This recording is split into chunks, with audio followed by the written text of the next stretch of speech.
हाय friends, मैं हूं Manav. Welcome to movie शूवी। करते हैं आपस में पॉजिटिव सा नमस्कार। और भी जगह पे लड़ाई होने की पूरी संभावना है, क्योंकि पुंछ डिस्ट्रिक्ट के अंदर भी कुछ ऐसा हुआ है। शेलिंग वेलिंग अभी रिसेंट रिपोर्ट ये आ रही है, तो ये मैटर इतनी जल्दी तो सुलझने वाला है नहीं। तो ये जो मिशन संदूर है, ये कुछ अलग ही लेवल पे जाने वाला है, क्योंकि रिटेलिएशन तो होगा। देखो, आपने बोला था कि मराठी मूवीज को भी कवर करो। हालांकि इतना अच्छा मूड तो नहीं है, इतनी अच्छी स्पिरिट नहीं है कि हम एंटरटेनमेंट की बातें करें। लेकिन अपनी जो ड्यूटी है रोज के हिसाब से हम पूरी कर लेते हैं। वैसे तो सारा ध्यान चला जाता है न्यूज़ के ऊपर। आटा थम्बियाचा ने नाम की एक मराठी मूवी है। हो सकता है मेरा प्रोनाउंसिएशन करेक्ट ना हो, which is okay, but in spirit आपको समझ में आ गया होगा कि मैं किस मूवी के बारे में बात कर रहा हूँ। इसका डे 7 है और टोटल मिला के इसने 1.5 करोड़ रुपीज़ का बिजनेस किया है। ग्लूकंद जो डे 7 है इसका भी आज, इसने 2.3 करोड़ किया है। क्या ये मराठी मूवी के कॉन्टेक्स्ट के अंदर अच्छी कलेक्शन है? ये आप मुझे बताना, क्योंकि मैंने कभी मराठी मूवी को बहुत क्लोजली फॉलो नहीं किया है। मुझे पता है कि इनके बजट्स बहुत ज़्यादा नहीं होते हैं। 2-4 करोड़ मैक्सिमम का बजट होता है, उसी के अंदर ये मूवी का पूरा प्रोडक्शन निकालते हैं। तो उसके हिसाब से अगर मैं सोचूं, अगर 2.3 कोई हो रहा है तो मेरे हिसाब से ठीक कलेक्शन होनी चाहिए। और थम्बियाचा ने का 1.5 है।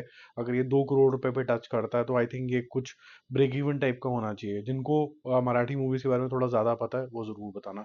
अभी हम चलते हैं उन मूवीज़ की तरफ जो ऑलरेडी रिलीज थी और काफ़ी हद तक अच्छा बिजनेस कर चुकी हैं, और कल से काफ़ी मूवीज़ को हम स्ट्राइक ऑफ भी करेंगे। जैसे कि जाट का डे 28 है, मतलब 4 हफ्ते पूरे हो गए और रिस्पेक्टफुली हमने इसको हर रोज कवर किया है। इसका जो टोटल कलेक्शन है आज वो है 5 लाख रुपए। तो टोटल हो जाता है 91.45 प्लस 5 लाख रुपए, 91.5 करोड़ रुपीज। और world wide total 121 crore rupees. तो अच्छा कलेक्शन इसने कर लिया। जैसे कि हम डिस्कस करते ही आ रहे हैं कि सनी देओल की प्रेजेंटेशन माशाल्लाह बहुत ही बढ़िया है। फर्स्ट क्लास तरीके की प्रेजेंटेशन है, एकदम जट जाट तरीके का इन्होंने अपना बलशाली आवाज़ और दमखम दिखा दी है। और मूवीज़ भी इससे उनको मिल रही हैं। जाट 2 में भी मिल गई है। अब वो जाट 2 मेरे ख्याल से और ज़्यादा ताबड़तोड़ तरीके से और मसालेदार बनाई जाएगी। केसरी चैप्टर 2 एक अच्छी स्पिरिटेड मूवी, इन स्पिरिट सही मैसेज, लेकिन शायद हिस्ट्री में इस तरीके की चीज़ नहीं हुई थी, which is okay. But in spirit जो बताया गया वो ठीक है। डे 20 है इसका, और आज ये थोड़ा सा ड्रॉप करेगा। कल 85 लैक्स इसने किया था जब 99 की ऑफर चल रही थी। आज 70 लाख रुपए किया है, तो इसका टोटल हो जाता है 82.60 जो कल था, प्लस 70, 83.3 करोड़ रुपीज। और वर्ल्ड वाइड जो टोटल है वो 131 करोड़ हो जाता है। थुंद्रम मलयालम मूवी है, और डे 13 है इसका। कल 2 हफ्ते पूरे होंगे इसके। कल 4 करोड़ किया था, आज भी 4 करोड़ रुपए करके 83 करोड़ रुपीज नेट इंडिया के अंदर। और लगभग लगभग 180 crore rupees, 189 180 crore rupees, 179 180 crore rupees के आसपास इसका टोटल जा रहा है। तो अच्छा कलेक्शन है, बहुत ही शानदार कलेक्शन है। और आप ये देखिए कि ज़्यादातर कलेक्शन या तो आउटसाइड आया है या फिर केरला मार्केट से आया है। तो आप ये समझ सकते हैं कि अगर कोई मूवी चमक जाती है तो 100-100 करोड़ रुपए सिर्फ इतने से स्टेट के अंदर कर सकती है।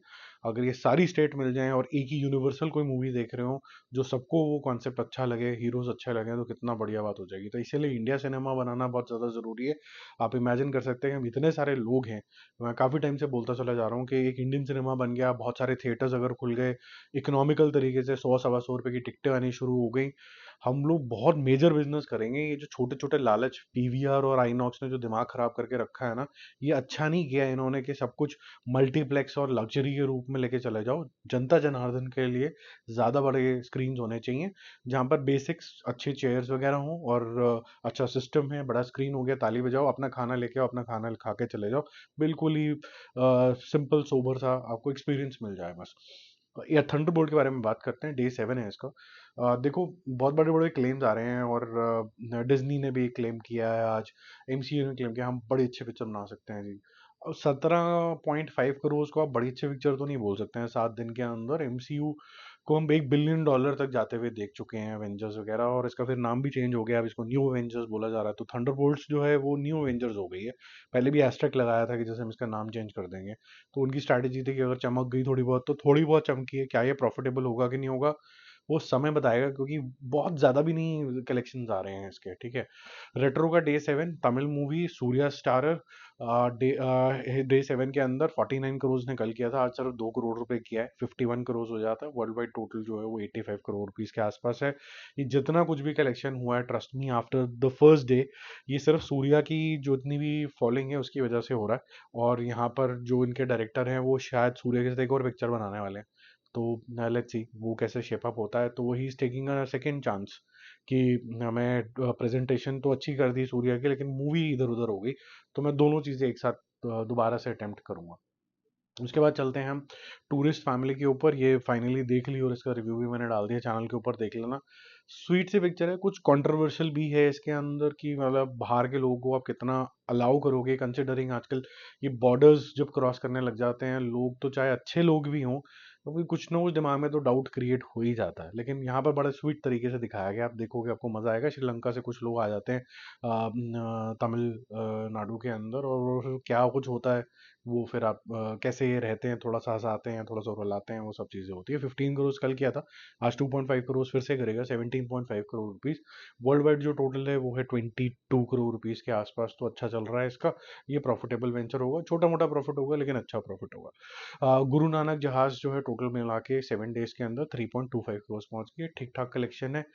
ये भी जैसे मैंने मराठी का बताया आपको कि लिमिटेड बजट्स के अंदर यूजुअली पिक्चरें बनती हैं, ऐसे ही पंजाब के अंदर भी बहुत लिमिटेड तरीके के बजट से पिक्चरें बनती हैं। वो यूजुअली यहाँ पर पैसा इतना नहीं कमाती जितना कनाडा यूके वगैरह के अंदर कमा लेती हैं। जैसे आपने देखा होगा कि जितने भी तमिलियंस हैं या मल्लूज हैं वो यूएस या वगैरह साइड पे ज़्यादा चले जाते हैं, और जितने भी पंजाबी लोग हैं या तो वो यूके जाते हैं फिर कनाडा चले जाते हैं। तो यहाँ पर वो लोग ज़्यादा हैं, तो अपनी अपनी पसंद के जो जगह हैं वहाँ पर ज़्यादा चले जाते हैं। फिर बात करते हैं भूतनी की। भूतनी का डे 7 है, 50 लाख रुपए का बिजनेस टोटल है, तो 4.7 करोड़ पे इसका टोटल हो जाता है। उसके बाद चलते हैं हिट 3 के ऊपर, जो कि एक ठीक पिक्चर है। आज ये करेगी करीबन करीबन 2.5 करोड़ रुपए का बिजनेस, कल 3.5 का किया था। सैटरडे संडे के अंदर ऑफकोर्स थोड़ा जंप आएगा, तो कल का 59.5 जो है वो 62 करोड़ रुपीज हो जाता है। वर्ल्ड वाइड टोटल लगभग लगभग 96 करोड़ है, जो ट्रेड का नंबर है। वर्ल्ड वाइड अगर हम बात करें कि प्रोड्यूसर की क्या फिगर है, वो शायद लगभग लगभग अब 115-120 करोड़ रुपए के आसपास हैं। तो 20 करोड़ रुपए का फर्क है, ये फर्क ज्यादा होता है। तो 20 करोड़ रुपए के बाद अब आपको जो मानना है आप मान लेना, लेकिन ये थोड़ा ज्यादा तरीके का डिफरेंस आ रहा है। द भूतनी हमने डिस्कस कर लिया, फिर क्या रह गया, रेड रह गया ना। रेड 2 का डे 7 है, और कल 7 करोड़ रुपए का बिजनेस किया था, आज किया 6 करोड़ रुपीज का बिजनेस।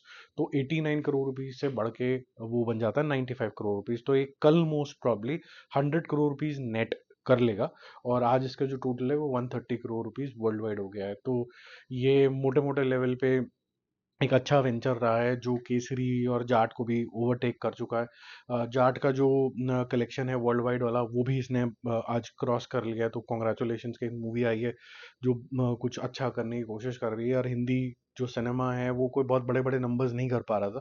अभी भी बहुत बड़े नंबर नहीं आएंगे, लेकिन रिस्पेक्टफुली आ जाता है कि भाई रेड का जितना बजट है उससे लगभग लगभग डबल होती हुई नजर आ रही है। आज अगर 120 करोड़ रुपए, तो हम उम्मीद कर सकते हैं अगर ये 200 सवा 200 करोड़ तक वर्ल्ड वाइड जाती है, तो फिर अच्छा एक ज़बरदस्त कलेक्शन हो जाएगा। और इससे ये भी इस्टेब्लिश हो जाएगा कि कुछ फॉरगॉटन स्टार्स हैं, मैं अजय देवगन की बात नहीं कर रहा हूँ, मैं बात कर रहा हूँ रितेश देशमुख का, कि उनको अगर सिग्निफिकेंट रोल दो तो वो एक बैंकेबल तरीके का रोल कर सकते हैं, है ना। बाकी हम जल्दी मिलेंगे और रिव्यूज़ और अपडेट के साथ। बाकी सबके लिए शांति और प्यार, सबके लिए प्रे करो और कोशिश करो कि ये जो कल्परेट्स हैं उनका तो जो फेट है वो वैसा होना चाहिए, लेकिन बाकी जो जनता जनार्दन बेचारी अगर कहीं पिस रही है किसी भी मुल्क की, तो वो थोड़ा सेफ रहे। बाकी जिन्होंने ये कलेश करे हैं, टेररिज्म फैलाया है, उनका तो थैंक यू वेरी मच होना बनता है। ठीक है, बाकी जल्दी मिलते हैं भाई। Bye bye.